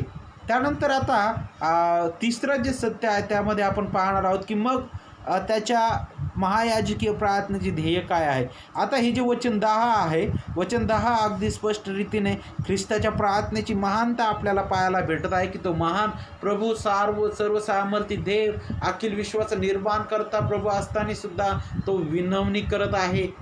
आणि तो का विनवणी करत आहे याचा अर्थ असा का की ख्रिस्ताकडे ती ताकद नव्हती, ख्रिस्ताठाई ती सामर्थ्य नाही, असा त्याचा अर्थ होतो का? नक्कीच नाही. तो महान प्रभू, तो सर्वश्रेष्ठ अखिल विश्वाचं निर्माण करता आहे, परंतु त्याचं प्रत्येक कृत्य जे आहे ते आपल्याला उदाहरणादाखल त्याने ठेवलेलं आहे. ख्रिस्ती जीवन असं आहे जे प्रार्थनाशील आहे. ते जीवन ज्या प्रकारे ख्रिस्त पित्याच्या अधीन होता, त्याच प्रकारे ख्रिस्ताद्वारे आपल्याला सुद्धा पित्याच्या अधीन होऊनच जीवन जगायचं आहे. आपल्याला सुद्धा ज्या प्रकारे ख्रिस्त जो आहे तो त्या वचनाच्या अधीन होऊन वचन त्याने पूर्ण केलं, त्याच प्रकारे देवाच्या वचनाच्या अधीन होण्याकरिता आपल्याला नित्य त्याच्या हाती पडणं गरजेचं आहे. जे सत्य आहे ते स्वीकारण्यास आपल्याला शिकणं गरजेचं आहे. तर मग हे आपल्याला ख्रिस्ताच्या प्रार्थनेची महानता प्रगट करतं. तर आता तिसरं सत्य, ख्रिस्ताच्या प्रार्थनेचं ध्येय काय आहे, ख्रिस्ताच्या महायाजकीय प्रार्थनेची ध्येय. त्याच्यासाठी वचन 11 आणि 12 मी तुमच्याकरिता वाचतो. वचन 11, ह्यापुढे मी जगात नाही पण ते जगात आहेत आणि मी तुझ्याकडे येत आहे. हे पवित्र पित्या, तू मला दिलेल्या तुझ्या नावात त्यांना राख, यासाठी की जसे आपण एक आहोत तसे त्यांनी एक व्हावे. आता किती सुंदर हे वचन आहे. पहा, वचन 11 त्याचा पहिला भाग आणि विशेष करून वचन 11 बद्दल विचार करत असताना बघा किती स्पर्श करणारी ही ख्रिस्ताची विनंती आहे. तारणारा प्रभू पित्याला ह्याची आठवण करून देत आहे की तो शिष्यांना सोडून वैयक्तिक रीतीने जाणार होता. शारीरिक रीतीने तो त्यांच्यामध्ये राहणार नव्हता. आता तो तर त्यांच्यासोबत असताना त्याने त्यांची काळजी घेतली, त्याने त्यांच्या सर्व आत्मिक आणि शारीरिक उणीव पूर्ण केल्या. ह्याबद्दल आपल्याला शुभवर्तमानामध्ये पुष्कळ असे मार्गदर्शन पाहायला भेटल. आणि तो त्यांच्या अशक्तपणामध्ये, त्यांच्या दुर्बलतेमध्ये त्यांना सहाय्य करणारा, सामर्थ्य पुरवणारा होता. त्यांना दुष्टाईपासून त्यांची सुरक्षा करणारा तो होता. आता तो शारीरिक रीतीने त्यांना सोडून पित्याकडे जात आहे आणि त्यांनी पित्याच्या हाती त्यांना तो सोपवित आहे. आणि पुन्हा एक वार आपल्याला हे पाहायला भेटतं की पुष्कळ लोक असं म्हणतात, असे म्हणतील की अरे मग मंडळी ख्रिस्ताची आहे तर मग मंडळीमध्ये फक्त ख्रिस्ताचंच गौरव प्रगट व्हावं. नाही, नक्कीच मंडळी ख्रिस्ताची आहे. ख्रिस्ताने ती मंडळी खंडून विकत घेतलेली आहे. संपूर्ण रीतीने त्या मंडळीकरिता ख्रिस्ताने आपलं अनमोल रक्त सांडलेलं आहे. ख्रिस्त त्यासाठी बलिदान झाला, मृत्यू पावला, तिसऱ्या दिवशी पुनरुत्थान झाला. ख्रिस्त त्या मंडळीचा प्रभू आहे. परंतु मंडळी ख्रिस्ताची वधू या नात्याने त्या पित्याचंच गौरव प्रगट करणारे आहे. आणि हे आपल्याला अगदी स्पष्ट रीतीने समजणं गरजेचं आहे. आणि मग त्याचबद्दल इथं आपल्याला पाहायला भेटतं. विशेष करून बघा आता, ह्यापुढे मी जगात नाही, आणि वचन 11 त्याचा दुसरा भाग काय सांगतं, मी तुझ्याकडे येत आहे. या वचनाबद्दल आपण विचार करत असताना याचा अर्थ पुष्कळ लोक वेगळ्या प्रकारे घेतील की मी जगात नाही म्हणजे आता ख्रिस्त जो आहे त्याचं कार्य करणंच त्याने सोडून दिलं का काय? ख्रिस्त आता पुन्हा जगात नाही म्हणजे तो जग सोडून तो गेलेला आहे, आता तो काहीच कार्य करत नाही, असा याचा अर्थ होत नाही. याचा अर्थ ख्रिस्त आज काहीच करत नाही असा होत नाही, तर ख्रिस्ताने त्यांना सोडून दिले असा सुद्धा याचा अर्थ होत नाही. तर तो म्हणत आहे की मी यापुढे जगात नाही, ते त्याने त्याचा आत्मा पित्याच्या हाती सोपविला. त्याचा मृत्यू, सदैव पुनरुत्थान आणि सदेह स्वर्गारोहण, आणि विशेष करून तो आता पित्याच्या उजवीकडे बसलेला आहे सर्वाधिकाराने, याबद्दल मार्गदर्शन करणारा शब्द आहे. तर वचन 11 जो आहे तो आपल्याला अगदी स्पष्ट करत आहे की ख्रिस्ताचं स्वर्गारोहण होणार होतं. तो त्यांच्यापासून शारीरिक रीतीने वरती घेतला जाणार होता. तो जाणार होता वरती, घेतला नाही, तर तो स्वतः गेलेला आहे. कारण घेतलं जाणं हानोक आणि ज्यावेळेस एलियाबद्दल आपण विचार करतो तर ते स्वर्गात घेतल्या गेले सांगितलेलं आहे. ख्रिस्तासाठी तो शब्द प्रयोग योग्य नाही. जरी प्रेषितांची कृत्यामध्ये सांगितलं की तो वरती घेतला गेला, परंतु तो तशा प्रकारचा शब्द प्रयोग योग्य नाही. कारण त्याचं दैवत्व कुठंतरी त्याच्यावर आक्षेप घेणारा तो शब्द आहे. तर मूळ भाषेमध्ये घेतला नाही, तर तो वरती गेला सांगितलेला आहे स्वतःहून. कारण तो महान प्रभू आहे. त्याला पित्याने मारलं नाही, तर त्याने स्वतः त्याचा प्राण पित्याच्या हाती, त्याचा आत्मा पित्याच्या हाती सोपविला. कारण तो परिपूर्ण देव आहे. हे आपल्याला नित्य समजणं गरजेचं आहे. त्यानंतर आपण इथं पाहतो वचन 11 मध्येच आणखी एक शब्द प्रयोग आपल्याला पाहायला भेटतो. तो म्हणजे काय बरं? हे पवित्र पित्या. आता हे पवित्र पित्या याबद्दल आपण विचार करूया. हे पवित्र पित्या हे आपल्याला काय सांगत आहे? ख्रिस्ताच्या या प्रार्थनेमध्ये त्याने कमीत कमी 6 वेळा माझ्या पित्या, पवित्र पित्या, न्यायसंपन्न पित्या अशा प्रकारचा ह्या शब्दांचा वारंवार त्याने उच्चार केलेला आपल्याला पाहायला भेटत आहे. वचन 1 मध्ये, वचन 3 मध्ये, वचन 5 मध्ये, वचन 11 मध्ये, वचन 21, वचन 24 आणि 25 मध्ये तुम्हाला या वचनांमध्ये पिता, देव, न्यायसंपन्न पिता अशा प्रकारे तुम्हाला शब्द पाहायला भेटतील. आणि विशेष करून त्यामधील वचन 3 आणि वचन 3 मध्ये पित्याला एकच खरा देव म्हणून तो शब्द प्रयोग करत आहे. आणि वचन 11 मध्ये पवित्र पित्या म्हणून त्या शब्द प्रयोग करत आहे. आणि वचन मला असं वाटतं 25 मध्ये की 24 मध्ये तो न्यायसंपन्न पित्या म्हणून शब्द प्रयोग करत आहे. तर इतर ठिकाणी तो माझ्या पित्या म्हणून शब्द प्रयोग करत आहे. आणि या वचनामध्ये तो पवित्र पित्या म्हणून शब्द प्रयोग करत आहे. तर ही सर्व वचनं कशाबद्दल मार्गदर्शन करत आहे? वारंवार ख्रिस्त का बरं अशा प्रकारे बोलत आहे? कारण तो त्या पित्यासोबतची त्याची घनिष्ठता दाखवणारे ही शब्द प्रयोग आहे. आणि वर्णनात्मक रीतीने गुणवैशिष्ट्ये जर आपण पाहिले, किंवा हा जो शब्द आहे पवित्र, खास करून पवित्र हा जो शब्द आहे तो वर्णनात्मक रीतीने गुणवैशिष्ट्ये प्रगट करणारा शब्द आहे. आणि मूळ भाषेमध्ये पवित्र या शब्दाचा अर्थ होतो विभक्त करणं. आणि पवित्र हा जो शब्द आहे तो केवळ देवाला लागू आहे, जो हे सूचित करतो की देव पापापासून दूर असणारा आहे, पापांचा तिरस्कार करणारा तो आहे. देव केवळ सर्वोच्च अशुद्धतेपासून दूरच नाही, तर पूर्णपणे मूलतः स्वतःमध्ये अतिशुद्ध आहे. देव पवित्र आहे हे हे प्रकट करतं की तो सर्व मर्यादित निर्मितीपेक्षा वेगळा अतिउच्च आहे. आणि मग त्याबद्दलच या ठिकाणी ज्यावेळेस म्हटलेलं आहे पित्या, हे पवित्र पित्या, तर त्याचं महानपण, त्याचं अतिउच्चपण आणि त्याचं वेगळंपण, निर्मितीपेक्षा तो वेगळा आहे हे दाखवणारं आहे. त्यानंतर विशेष करून प्रगटी 15 आणि वचन 4 मध्ये त्याबद्दल आणखी स्पष्ट केलेलं आहे. हे प्रभू, तुला कोण भिणार नाही, तुझ्या नावाला कोण महिमा देणार नाही, कारण तूच मात्र पवित्र आहेस. देवच पवित्र आहे. पवित्रता, त्याची महानता, त्याचं न्यायीपण, त्याचं सार्वभौमत्व, त्याचं अतिउच्चपण, त्याची अतिशुद्धता, त्याचं सर्वोच्चपण आणि तो महान, सर्वसामर्थी, सार्वभौम, सर्वव्यापी, सर्वश्रेष्ठ प्रभू आहे. त्या सर्व गुण वैशिष्ट्यांचं जणू काय एकत्रितकरण आहे. आणि ते पवित्रता, ते पूर्णपणे, ते संपूर्ण गुण वैशिष्ट्य प्रगट करणारा तो शब्द आहे. आणि खरंच वचन प्रगटीकरण 15 आणि वचन 4 त्याचा शेवटचा भाग, आणि तुझी न्यायकृत्ये प्रकट झाले आहेत म्हणून सर्व राष्ट्रे तुझ्यासमोर येऊन तुला नमन करतील. नक्कीच हे भविष्यात घडणार आहे. आणि मग आपल्याला ही सर्व जी वचनं आहेत ते आपल्याला ख्रिस्ताची पित्यासोबतची घनिष्ठता अधिक प्रगट करणारे आहेत. वचन 11, तू मला दिलेल्या तुझ्या नावात त्यांना राख. आता याचा अर्थ काय होत आहे? वचन योहान 3:16 आपण पुन्हा जाऊया. देवाने जगावर एवढी प्रीती केली की त्याने त्याचा एकुलता एक पुत्र दिला. आता पिता जो आहे तो त्याच्या पुत्रावर खूप प्रेम करतो.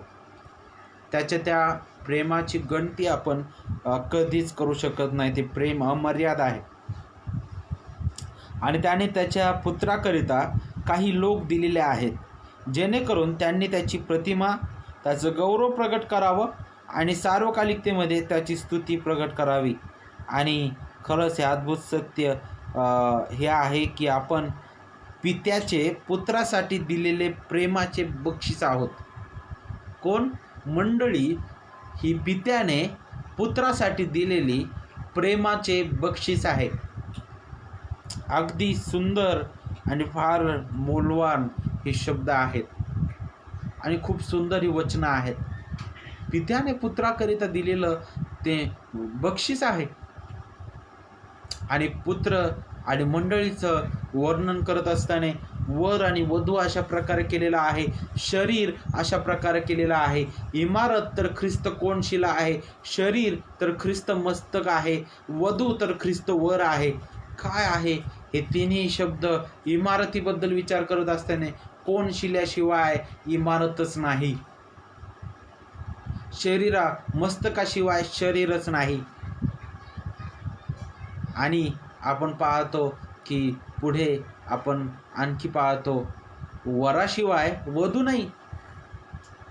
असं कोणी म्हणेल का एखाद्या फक्त डायरेक्टली लग्न न करता आपण कुणालाच वधू म्हणू शकत नाही ना? तर नक्कीच वर आणि वधू ती मंडळी आणि ख्रिस्तामधील त्या अतूट प्रेमाचं, निस्वार्थ प्रेमाचं आणि त्या जवळीकतेचं नातेसंबंध प्रगट करणारे हे शब्द आहेत. शरीर आणि मस्तक हे अगदी निकट घेणारे शब्द आहेत आणि ते अगदी स्पष्ट करणार आहेत की ख्रिस्ताशिवाय मंडळीच नाही, ख्रिस्तच मंडळीचं सर्व काही आहे. आणि मग आपण ज्यावेळेस त्या ठिकाणी येतो वचन 11 मध्ये आणि विशेष करून वचन या भागामध्ये आपण येत असताना हे काय प्रगट करत आहे की स्वर्गीय पित्या, हे पवित्र पित्या तो म्हणत आहे की तू मला दिलेल्या तुझ्या नावात त्यांना राख. तर मग नक्कीच पित्याने त्यांना दिलेला आहे पुत्राला. आणि मग नक्कीच पिता काय करत आहे? पिता, पुत्र आणि पवित्र आत्मा हे आपल्या तारणाचे जतन करते आहेत. ते आपले तारण त्यांच्या ठाई सुरक्षित आहे. ख्रिस्ता ठाई आपलं तारण सुरक्षित आहे. त्याबद्दल आपल्याला या ठिकाणी शिकायला भेटतं. त्यानंतर वचन 11 आणि त्याचा जो दुसरा भाग आहे, वचन 11 आणि त्याचा जो शेवटचा भाग आहे बघा, यासाठी की जसे आपण एक आहोत तसे त्यांनी एक व्हावे. आता हे वचन काय सांगत आहे? आता बारकाईने लक्ष द्या. आपण एक आहोत, जसे आपण एक आहोत. पिता आणि पुत्रामधील ऐक्य हे कधीपासूनचं आहे? सार्वकालिकतेपासून आहे. त्रैकत्व ते त्यांच्यामधील ऐक्य प्रगट करणारा हा शब्द आहे. आणि विशेष करून आपण हा जो शब्द आहे तो आपल्याला पुन्हा एक वार उत्पत्तीमध्ये ज्या प्रकारे ते म्हणतो की चला या आपण आपल्या प्रतिरूपाचा मनुष्य घडवूया, तर तिथे ज्या प्रकारे त्रैकत्वाकरिता हा शब्द वापरलेला आहे त्याच प्रकारे इथं सुद्धा आपण हा जो शब्द आहे तो त्रैकत्वाबद्दल वापरण्यात आलेला शब्द आहे. आणि खास करून पिता आणि पुत्र त्यामधील घनिष्ठता, त्यांच्यामधील ऐक्य आणि त्यांच्यामधील जो सार्वकालिक नातेसंबंध आहे त्याबद्दल मार्गदर्शन करणारा आहे. तर मग हे अशा प्रकारे कुटुंब आहे बघा. पिता आणि पुत्र एक आहे, त्याच प्रकारे पुत्र आणि विश्वासणारे जे आहेत त्यांच्यामध्ये ऐक्य असं बघा. ह्यासाठी की जसे आपण एक आहोत तसे त्यांनी एक व्हावे. तर ही कशी लिंक आहे? पिता आणि पुत्र ते एक आहे, तर त्याच प्रकारे पुत्र जो आहे तो महान तारणारा, महान मध्यस्थ, सर्वश्रेष्ठ, तो महान एकमेव कोनशिला प्रभू या नात्याने पुत्र आणि विश्वासणारे ते एक आहेत. तर त्याच प्रकारे विश्वासणारे आणि विश्वासणाऱ्यामध्ये सुद्धा ऐक्यता असावी बघा. तसे त्यांनी एक व्हावे, जसे आपण एक आहोत तसे त्यांनी एक व्हावे. तर ह्या तीन प्रकारे पिता आणि पुत्र त्यांचं ऐक्य, पुत्र आणि विश्वासणाऱ्यांचं ऐक्य, विश्वासणारे आणि इतर विश्वासणाऱ्यांचं ऐक्य म्हणजे मंडळीमधील ऐक्य. तर ह्या ऐक्याबद्दल विशेष करून हे वचन मार्गदर्शन करत आहे. आणि हे ऐक्य फार अनमोल आहे. आणि मंडळीमध्ये नक्कीच मग ज्यावेळेस मंडळीमधील ऐक्याबद्दल विचार केलेला आहे तर ते ऐक्य कशाबद्दल आहे? देवाच्या वचनाबद्दल ऐक्य, तत्वांबद्दल ऐक्य, देवाचं वचन जे सत्य सांगत आहे त्याच्याशी संपूर्ण मंडळीने सहमतच असायला पाहिजे. नाहीतर मंडळीमध्ये फुटे आहेत भयंकर रीतीने, आणि भयंकर गोष्ट आहे. आणि म्हणून हे ऐक्य पिता आणि पुत्र त्या त्रैकत्वापासून आहे. हा या ऐक्याचा गुण त्या देवापासून आहे. आणि बघा, त्रैकत्व हे त्या परिपूर्ण कुटुंबाचं एक सुंदर आणि परिपूर्ण अतिउच्च उदाहरण आहे. आणि त्याच प्रकारे कुटुंबामधील ऐक्याबद्दल सुद्धा मार्गदर्शन करणारं ते उदाहरण आहे. मंडळीमधील ऐक्याबद्दल मार्गदर्शन करणारं ते उदाहरण आहे. त्यासोबतच आता वचन 12कडे येत असताना बघा, योहान 17:12, जोपर्यंत मी जगात त्यांच्याबरोबर होतो तोपर्यंत तू मला दिलेल्या तुझ्या नावात मी त्यांना राखले म्हणे. मी त्यांचा सांभाळ केला आणि नाशाच्या पुत्राशिवाय त्यांच्यातून कोणाचा नाश झाला नाही. शास्त्रलेख पूर्ण व्हावा म्हणून असे झाले म्हणे. वचन 12 पहिला भाग, जोपर्यंत मी जगात त्यांच्याबरोबर होतो. याचा अर्थ असा नाही की ख्रिस्त आता ह्या जगात नाही, तर तो आपल्याला पाहायला भेटतं की आता शारीरिक रीतीने त्यांच्याबरोबर नाही, विश्वासणाऱ्यांबरोबर नाही. तो ज्यावेळेस शारीरिक रीतीने शिष्यांसोबत होता त्यावेळेस त्याने सर्व स्थितीमध्ये त्यांची काळजी त्याने घेतली, त्यांच्या सर्व गरजा त्याने पुरवल्या. आणि पुढं काय सांगितलं? मी त्यांच्यासोबत होतो तोपर्यंत तू मला दिलेल्या तुझ्या नावात मी त्यांना राखले. म्हणजे याचा अर्थ काय आहे? तू मला दिलेल्या तुझ्या नावात. आता याबद्दल विचार करायचा आहे तर आपल्याला ख्रिस्ताच्या शब्दांकडे लक्ष लावणं गरजेचं आहे. ख्रिस्त वारंवार बोलत आहे, मी माझ्या मनाचं बोलत नाही, मला पिता जे सांगतो तेच मी सांगत आहे. तर नक्कीच मग तू मला दिलेल्या तुझ्या नावात मी त्यांना राखलेलं आहे या शब्दाबद्दल आपण विचार करतो. तर हे कशाबद्दल शिकवतं बरं? पित्याच्या अधिकाराबद्दल, पित्याच्या सामर्थ्याबद्दल.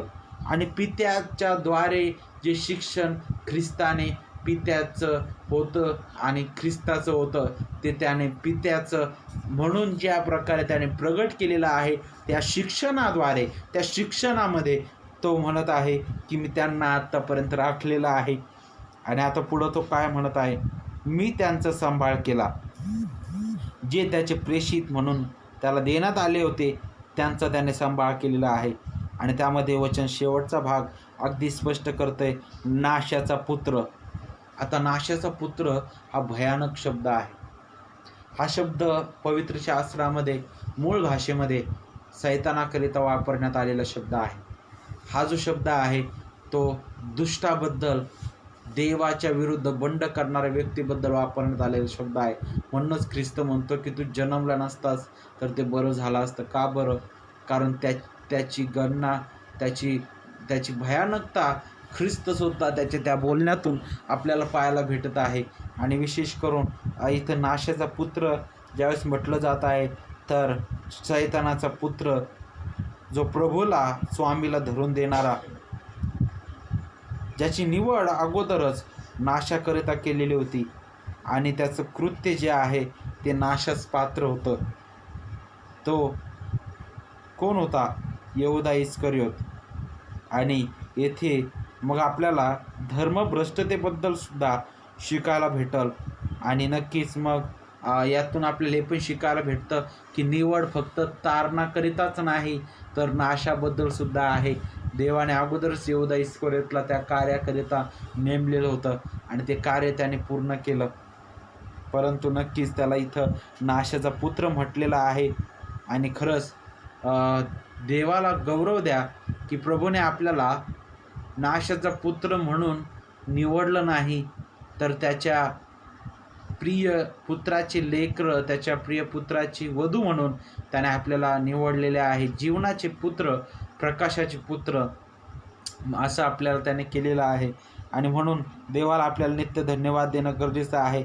आणि विशेष करून आपल्या इथे पुढं काय सांगितलं बरं? शास्त्रलेख पूर्ण व्हावा म्हणून असे झालं. तर नक्कीच लक्षात घ्या, प्रत्येक वचन पूर्ण होणं अटळ आहे. आणि काय शास्त्रलेख? ज्याबद्दल स्तोत्र 109 वचन 8 आणि स्तोत्र 69 वचन 25 यामध्ये आणि इतरही स्तोत्रामध्ये यहूदाबद्दल जे मार्गदर्शन केलेलं आहे ते पूर्ण होणं अगत्याचं होतं. आणि त्याबद्दल बोलत असताना पुन्हा एक वार ख्रिस्त हे शिकवत आहे की ही निवड पूर्णपणे पित्याची आहे आणि त्यानुसार तो कार्य करत आहे. आणि खूप सुंदर हे संदर्भ आहेत जे आपल्याला खूप सुंदर रीतीने ख्रिस्ताचं हृदयच प्रगट करणारे आहेत. ही प्रार्थना जणू काही ख्रिस्ताचं हृदय उलगडणारे आहे. आणि किती अनमोल हे शब्द आहेत.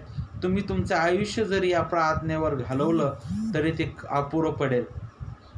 पुष्कळ गोष्टी शिकण्यासारख्या त्यामधून, परंतु आपल्याकडे वेळेअभावी आपण थोडक्यात त्यावर विचार करत आहोत. आणि विशेष करून आजच्या या सकाळच्या समयी आता दुपार झालेली आहे आणि आपण 3 सत्यावर विचार केलेला आहे. ख्रिस्ताच्या प्रार्थनेची निश्चितता, ख्रिस्ताच्या प्रार्थनेची महानता आणि ख्रिस्ताच्या महायाजकीय प्रार्थनेचे ध्येय. तर या प्रार्थनेच्या या वचनावर विचार करत असताना आता मात्र ही आपली वेळ आहे. आपल्याला आता विचार करण्याची गरज आहे की आपण कशा प्रकारचे आहोत, काय आपण तारलेलो आहोत. काय विश्वासणाऱ्या नात्याने जर आपण तारलेले आहोत, आपण जर विश्वासणारे आहोत, तर मग विश्वासणाऱ्यांकरिता आज लागूकरण काय आहे ते हेच की आपण त्या देवाच्या, जिवंत देवाच्या वचनाच्या अधीन होणं गरजेचं आहे. आणि जर अजूनपर्यंत आपण ख्रिस्ताला स्वीकारलेलं नाही तर अशांकरिता ही अनमोल वेळ आहे. तो तारणारा प्रभू आहे, तो ख्रिस्त आहे, तो स्वर्गाचे एकमेव द्वार आहे. त्याच्याशिवाय सार्वकालिक जीवनच नाही. म्हणून त्याला स्वीकारा, त्याच्यावर विश्वास ठेवा, कारण तो महान प्रभू आहे. तर या आपण आपल्या हृदयाकडे झोकून पाहूया. आपण आपलं आत्मपरीक्षण करूया की मी कुठे आहे. ज्या प्रकारे ख्रिस्त म्हणतो की त्यांच्या ठाई माझं गौरव प्रगट झाला आहे. काय मी विश्वासणारा म्हणून इतक्या काळ जगत आहे? काय मी खरंच देवाचं गौरव माझ्या ठाई प्रगट झालेला आहे का? मी जर शिव्या गाळ्या देतो तर काय ते देवाचं गौरव प्रगट करेल का? जर मी माझ्या मनामध्ये जर वाईट विचार केले तर काय ते देवाचं गौरव प्रगट करणार आहे का? पुष्कळ वेळेस मी निरर्थक रीतीने वागलो, काय ते देवाचं गौरव करणार होतं का? मला माझ्या हृदयामध्ये पारखण्याची गरज आहे. आपल्याला आपल्या हृदयाकडे, आपल्या आतमध्ये झोकून पाहण्याची गरज आहे. आपलं जीवन कसं आहे? खरंच ते जिवंत देवाला गौरव देणारा आहे का? त्याला महिमा देणारा आहे का? त्याच्या हाती पडणारा आहे का? खरंच आपले विचार, आपलं वागणं, आपलं बोलणं, आठवडा येतो, आठवडा जातो, प्रत्येक दिवस येतो जातो, माझ्या आयुष्यातील इतके वर्ष, इतका काळ, इतके मिनिट, इतके तास निघून गेलेले आहेत. माझ्या जीवनामधील गेलेल्या भूतकाळामध्ये पाहत असताना माझं जीवन देवाला गौरविणारं किती होतं आणि आता येणाऱ्या जीवनाकरिता मी कसा तयार होत आहे देवाच्या गौरवाकरिता, मला विचार करण्याची गरज आहे. म्हणून ही वेळ तुमच्यासाठी आहे, माझ्यासाठी आहे. आपल्याला त्या देवाच्या हाती पडणं गरजेचं आहे आणि त्याच्याकडे हेच मागणं गरजेचं आहे की प्रभू तुझ्या वचनाठाई तो आम्हाला समर्पित कर. देवबाप तुम्हाला याद्वारे आशीर्वादित करू. आपण प्रार्थना करू. प्रभू या तुझ्या जिवंत वचनांबद्दल आम्ही आभार मानतो, धन्यवाद देतो आमच्या तारणाऱ्या ख्रिस्ताकरिता. प्रभू किती महान आणि अनमोल हे शब्द आहेत आमच्या तारणाऱ्या प्रभूचे. किती महान ही प्रार्थना आहे देबापा. या प्रार्थनेचं किती सुंदर वर्णन देबापा आज तू आम्हाला केलेलं आहेस, याबद्दल आभार मानतो देबापा. ख्रिस्ताचं हृदय जणू काय आम्ही पाहत आहोत. होय प्रभू, याद्वारे बापा ख्रिस्ताचं गौरव आम्हाला अधिक दिसू दे देबापा. तुझी महानता अधिक दिसू दे प्रभू. ख्रिस्ताच्या अधीन आम्ही व्हावं, तुझ्या अधीन व्हावं प्रभू, तुझ्या वचनाच्या अधीन व्हावं, यासाठी आम्हाला तू सहाय्य कर. हे स्वर्गीय आमच्या पित्या, आम्ही नम्रतेने प्रभू येशू ख्रिस्ताच्या नावामध्ये देबापा तुला आब्बा आणि पिता म्हणून हाक मारितो. आणि आम्ही या सुंदर वेळी ही विनंती करतो, प्रत्येकासोबत तू राहा बापा. या वाचलेल्या वचनाद्वारे प्रत्येकाच्या अंतःकरणाची तू भेट घे देबापा. जे अजूनपर्यंत दुष्टतेमध्ये, वाईट गोष्टीमध्ये आपलं जीवन जगत आहेत, व्यसनाधीन आहेत, होय प्रभू, त्यांना तू याद्वारे देवापा त्यांची कान उघडणी तू कर आणि देवापा सत्य समजू दे. आणि देवापा ज्या प्रकारे तू पवित्र आहेस, तुझी पावित्रता, तुझी महानता समजू दे देवापा. आम्ही विनंती करतो, जे देवापा आत्मिक रीतीने दुर्बल आहेत, अशांना पवित्र बापा तुझ्या वचनाद्वारे तू सबळ कर, जेणेकरून ख्रिस्ताचं गौरव अधिक पाहू शकू आम्ही आणि तुझं गौरव होईल देवापा. आम्ही विनंती करतो आणि प्रार्थना करतो, आमचा प्रत्येक क्षण तुला गौरविणारा आणि तुला महिमा देणारा असावा. म्हणून पवित्र बापा, आम्ही बोलत असता, चालत असता, आमचं वर्तन, वागणं, आमचं सर्व काही देवापा विचारपूर्वक असावं, यासाठी प्रिय प्रभू आमच्यावर तुझं नियंत्रण असू दे देवापा. आम्ही तुझे आभार मानतो सर्व तुझ्या आशीर्वादांबद्दल. आणि विशेष करून देवापा येथे जमलेले आणि देवापा ऑनलाईन रीतीने जे आपापल्या घरी राहून देवापा या प्रार्थनेमध्ये एकत्रित आहे, त्या सर्वांसाठी आम्ही मागतो, प्रत्येकांना आशीर्वादित कर देवापा. आमच्या सर्व देवापा ख्रिस्तामध्ये मिळालेल्या आशीर्वादांबद्दल आभार मानतो. विशेष करून देवापा या दिवसामध्ये कोरोनाच्या भयंकर अशा स्थितीमध्ये पवित्र बापा आतापर्यंत तुझ्या प्रत्येक प्रिय लेकराची काळजी घेतली, तिथून पुढे तू काळजी घे. जे आजारी असतील अशांना आरोग्य दे, जे दुःखामध्ये असतील अशांचं सांत्वन तू कर. जे देवापा शारीरिक रीतीने दुबळे आहेत, जे आत्मिक रीतीने दुबळे आहेत, त्यांना तू सबळ कर. जे देवापा आर्थिक रीतीने पिडलेले आहेत, त्यांना देवापा त्यातून बाहेर निघण्याकरिता तूच दया कर, कृपा कर प्रिय प्रभू, जेणेकरून देवापा त्या स्थितीमधून बाहेर निघत असताना तुझं गौरव आम्ही पाहावं आणि तुला सन्मान मिळावं. हे देखील सर्व तुझ्या गौरवासाठी असू दे देवापा. इमॅन्युअल बायबल स्कूलचं कार्य जे सुरू आहे, JSM स्कूल ऑफ मिशनचं कार्य, आणि अशा प्रकारे कार्यरत असलेले सर्व तुझे प्रिय लेकरं प्रत्येकांना आशीर्वादित कर. आम्ही सर्व तुझ्या हाती पडतो. येणारा आठवडा आमच्या जीवनासाठी आशीर्वादाचा, लाभाचा असू दे. आणि प्रिय प्रभू, केवळ तुझं गौरव आमच्या जीवनाद्वारे होऊ दे. आम्ही आहोत तशी तुझ्या हाती पडत प्रभू येशूच्या प्रेमळ आणि गोड नावामध्ये ही प्रार्थना मागतो, म्हणून तो ऐक. आमेन. आपणा सर्वांना तारणाऱ्या प्रभू येशू ख्रिस्ताच्या नावामध्ये पुन्हा एक वार सलाम, शांती असो. देवा आपणा सर्वांना आशीर्वादित करो. आमेन.